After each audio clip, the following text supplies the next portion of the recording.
Plano ni Pangulong Nicolas Maduro ng Venezuela na tumakas sa Rusya tulad ni Assad at Yanukovych at handang tiyakin ng United States authorities ang kanyang kaligtasan para sa matagumpay na pagtakas. Pinag-uusapan sa administrasyon ni Donald Trump ang isang senaryo kung saan papayagan si Pangulong Nicolas Maduro ng Venezuela na bumaba sa pwesto at lisanin ang bansa, kapalit ng voluntaryong pagpapatapon sa Rusya. Sabi ng mga Amerikano, bibigyan ka namin ng ligtas na daan, makakaalis ka at maninirahan sa Rusya. Ipinahayag ni Trump ang kahandaang makipagnegosasyon kay Maduro matapos magpadala ng pinakamalaking aircraft carrier sa baybayin ng Venezuela. Sinabi ni Trump na ang mga autoridad sa Caracas mismo ang humiling ng negosasyon sa Washington upang pag-usapan ang mga sensitibong issue. Kapansin-pansin, isang araw bago ito, pumasok sa Dagat Caribbean ang Aircraft Carrier Strike Group ng Hukbong Dagat ng Estados Unidos na pinangungunahan ng pinakamalaking aircraft carrier na USS Gerald Ford. Bago pa nito, inihayag ng pinuno ng Pentagon na si Pete Hegseth ang pagsisimula ng operasyong militar na tinatawag na Southern Spear laban sa mga narkoterorista sa kanlurang Balusharia. Sa kabuuan, nakatutok ang puwersa malapit sa Venezuela. Si Maduro mismo ay walang saysay na sinubukang hikayatin ang mga Amerikano na tumutol sa mga plano ni Trump at tutulan ang digmaan, ngunit hindi ito nagtagumpay. At ngayon paraming mga ulat ang nagsasabing talagang handa ng tumakas si Maduro papuntang Rusya. Ang pangalan ko ay Alexi Pichi. Tara't pag-usapan natin ang paksang ito ng sabay-sabay. Pero bago tayo magsimula, hinihiling ko na mag-subscribe kayo sa channel na ito, mag-like at mag-iwan ng kahit anong mahaba-habang komento sa episode na ito. Mag-subscribe din kayo sa aking Telegram channel na Pichi News. Matatagpuan ang link sa video description. Dito namin agad inilalathala ang mga balita. Kung nais nyo suportahan ang channel sa YouTube, pwede kayong mag-donate o mag-subscribe gamit ang mga link sa description ng video. Pumili kayo ng kahit anong format na komportable para sa inyo. Magpapasalamat ako sa kahit anong suporta mula sa inyo. At maaari rin ninyong gamitin ang QR code na nasa inyong mga screen. Kaya, sa administrasyon ni Donald Trump, pinag-uusapan ang isang senaryo kung saan bibigyan ng go signal si Pangulong Nicolas Maduro ng Venezuela na bumaba sa kapangyarihan at payapang umalis ng bansa, na nagsasabing voluntaryo siyang magpapalayas sa sarili papuntang Russia. Ibinahagi ito ng mga opisyal ng White House sa publikasyong politiko.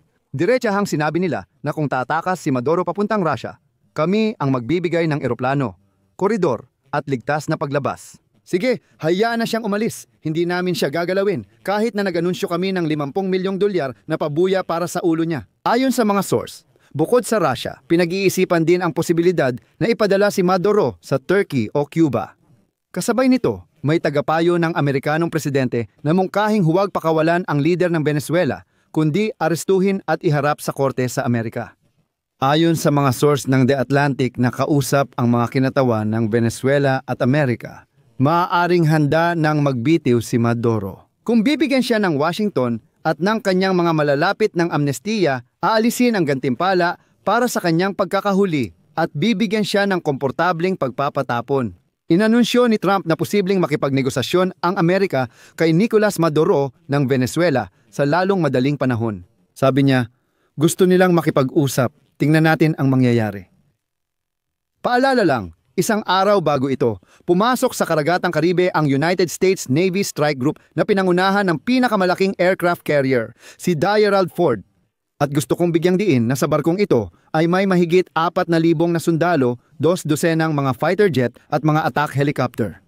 Dagdag pa rito, napakalaki ng konsentrasyon ng mga barko, fighter jet, bomber at tropa sa rehiyon. Muling pinagana ang base militar sa Puerto Rico at iba pa.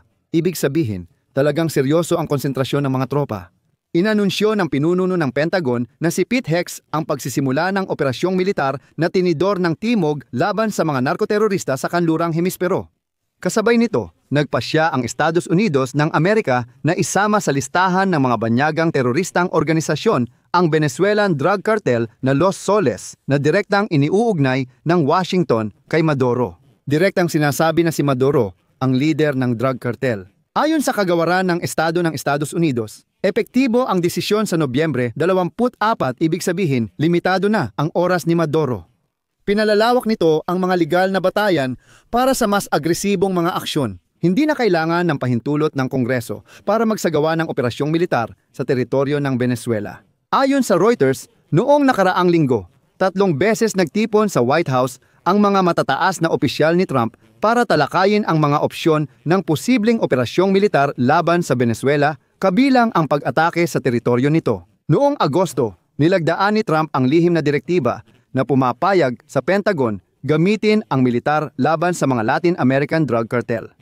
Pagkatapos, nilubog ng hukbong dagat ng Estados Unidos ang mahigit 20 barko ng Venezuela na umano'y may narkoterorista sa karagatang Caribbean at Pasipiko. Sabi ng Wall Street Journal, ayon sa lihim na memo ng United States Department of Justice, pinakatuwiranan ang mga pag-atake dahil pwedeng gamiting kemikal na sandata ang synthetic opioid na fentanyl. Kung ito ay kemikal na sandata, usapin ito ng pambansang seguridad, kaya may dahilan ang mga Amerikano na magsagawa ng pag-atake. Ang mga autoridad ng Venezuela, sa kanilang panig, ay naniniwala na ginagamit ng Estados Unidos ang isyu ng paglaban sa kalakalan ng droga bilang dahilan upang magsimula ng digmaan. Hinikayat ni Nicolas Maduro si Trump na huwag magsimula ng armadong labanan. Kasabay nito, ayon sa mga ulat ng The Atlantic, handa raw bumaba sa pwesto ang lider ng Venezuela kung bibigyan siya at ang kanyang mga malalapit na kaalyado ng Estados Unidos ng amnestiya, mga garantiya ng seguridad, at komportableng pagkatapon. Ayon sa mga kinatawan ng administrasyong Amerikano na nakipag-usap na sa lider, maaaring payagan ng Washington si Maduro at ang kanyang mga kaalyado na pumunta sa Rusya, Turkey, Azerbaijan o Cuba. Gayunpaman, may mga taga-suporta sa White House na nais arestuhin si Maduro at iharap siya sa korte sa Estados Unidos. Tungkol dito, ito ang palaging sinasabi ni Marco Rubio at iginigiit niya ang ganitong senaryo. Paalala rin, noong na-pressure si Maduro ng militar ng Estados Unidos, hayagan siyang nanawagan kay Trump na huwag magsimula ng digmaan. Pero malinaw na hindi umubra ang mga pakiusap na ito. Kung mapipilitang mag-exile si Maduro sa Rusya, madadagdagan niya ang bilang ng mga dayuhang lider na hindi nagtagumpay sa kapangyarihan at napilitang humingi ng kanlungan sa Moscow. Sinusuportahan noon ng Moscow ang lahat ng lider na ito. Noong 2014 dahil sa Rebolusyon ng Dignidad, tumakas mula sa Ukraine ang itinuturing na makarusyang pangulo na si Viktor Yanukovych. Pagkatapos nito, tumira siya sa eksklusibong village sa Rublevka. Pagtapos ng 2024 lumipat sa Russia si Bashar Assad matapos maagaw ng mga rebelding Syrian ang Damascus at mawalan siya ng kapangyarihan. At ngayon, maaari siyang manirahan sa isang eksklusibong lugar sa kabisera ng Russia, ang Moscow City, kung saan ang kanyang mga kamag-anak ay may-ari ng mga ari-arian. At dito rin sa mga Russian. Bago lumala ang relasyon sa Estados Unidos, si Maduro, paalala ko lang, ay pumirma ng kasunduan tungkol sa estratehikong pakikipagpartner sa Russia. Ginawa niya ito sa kaarawan ng presidente ng Russia na si Vladimir Putin noong ikapito ng Oktubre. Bukod dito, tinatalakay ng kasunduan ang pandaigdigan at rehiyonal na seguridad. Ngunit ang mismong Russia ay nananahimik na ngayon at hindi naman talaga nagmamadaling tumulong sa rehimen ni Maduro. Maaaring gumawa ng isang konklusyon mula sa buong kwentong ito. Pinainit ni Trump ng husto ang sitwasyon upang pilitin si Maduro na umalis ng kusa. Handa pa nga ang Estados Unidos na magbigay ng garantiya na makakalabas si Maduro ng bansa ng buhay. Matagal nang may mga tauhan si Trump sa Venezuela. Pinamumunuan ni Machado ang oposisyon na kamakailan ay tumanggap ng Nobel Peace Prize at aktibong kaalyado ng White House. Paalala, magkaibigan talaga sila ni Trump at handa siyang ibahagi ang premyo sa kanya.